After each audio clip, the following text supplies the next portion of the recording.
Delhi police അതിക്രമത്തിൽ പാർലമെന്റിൽ പ്രതിഷേധം കടുപ്പിക്കാൻ പ്രതിപക്ഷം. അമിത്ഷാ രാജിവെക്കണമെന്ന് രാഹുൽ ഗാന്ധി. വെടിവെപ്പിന് നിർദ്ദേശം നൽകുന്നതിന് താൻ സാക്ഷിയെന്ന് Rahul.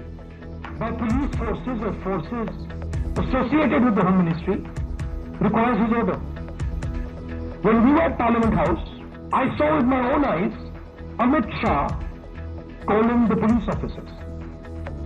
Home Minister G on the phone. I saw it with my own eyes.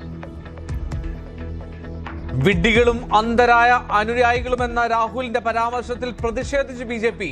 മാപ്പ് പറയണമെന്ന് കിരൺ റിജിജു.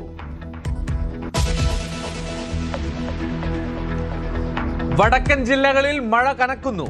നാളെ കോഴിക്കോട്, വയനാട്, കണ്ണൂർ ജില്ലകളിൽ ഓറഞ്ച് അലർട്ട്. വയനാട് ജില്ലയിലെ വിദ്യാഭ്യാസ സ്ഥാപനങ്ങൾക്ക് അവധി. മറ്റന്നാൾ സംസ്ഥാനത്താകെ ശക്തമായ മഴയെന്നും കാലാവസ്ഥാ വകുപ്പ്. PSC പരീക്ഷ ക്രമക്കേടിൽ ആദ്യ FIR രജിസ്റ്റർ ചെയ്ത് ക്രൈംബ്രാഞ്ച്. നടപടി ആസൂത്രണ ബോർഡിലെ പരീക്ഷാ ക്രമക്കേടിൽ PSCയിലെ ഉദ്യോഗസ്ഥരെ പ്രതികളാക്കി.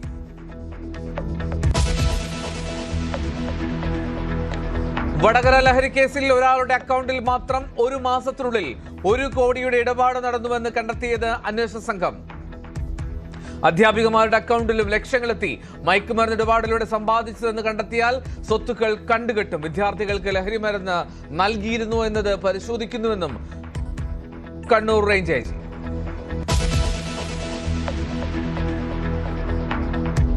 കൊച്ചിയിൽ 750 കിലോ കഞ്ചാവ് കൂട്ടിയിട്ട് കത്തിച്ച് പോലീസ്. മാലിന്യ സംസ്കരണ കേന്ദ്രത്തിൽ കത്തിച്ചത് ഓപ്പറേഷൻ തൂഫാന്റെ ഭാഗമായി പിടികൂടിയ കഞ്ചാവ്. ആലുവയിൽ വൻ ഹെറോയിൻ വേട്ട. RPF നടത്തിയ പരിശോധനയിൽ 41 ലക്ഷം വില വരുന്ന 209 ഗ്രാം ഹെറോയിൻ പിടിച്ചു.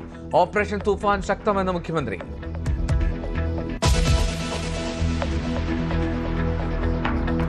CJP സമരത്തിൽ പങ്കെടുത്ത പെൺകുട്ടികൾക്കെതിരെ അധിക്ഷേപ പരാമർശം നടത്തിയ TG മോഹൻദാസിനെതിരെ കേസ്. അധിക്ഷേപം, കലാപാഹ്വാനം തുടങ്ങിയ വകുപ്പുകൾ ചുമത്തി കേസെടുത്തത് തിരുവനന്തപുരം സൈബർ പോലീസ്. മോഹൻദാസിന്റെ വീട്ടിലേക്ക് യുവജന സംഘടനകളുടെ മാർച്ച്.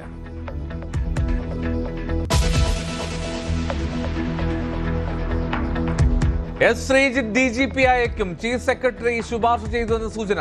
ശ്രീജിത്തിന് നറുക്കുവീണത് ആലപ്പുഴ രക്ഷാപ്രവർത്തന കേസിൽ MR അജിത് കുമാർ സസ്പെൻഷനിലായതോടെ.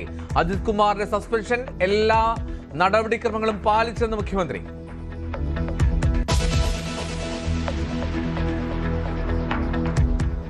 ജോൺ ബ്രിട്ടാസിനെ രൂക്ഷ ഭാഷയിൽ അധിക്ഷേപിച്ച് നടൻ വിനായകൻ. CJP സമരം ഹൈജാക്ക് ചെയ്യാൻ ജോൺ ബ്രിട്ടാസ് ശ്രമിക്കുന്നുവെന്ന ആരോപണം. ഫേസ്ബുക്കിലുള്ളത് അങ്ങേയറ്റം അധിക്ഷേപം നിറഞ്ഞ പരാമർശങ്ങൾ.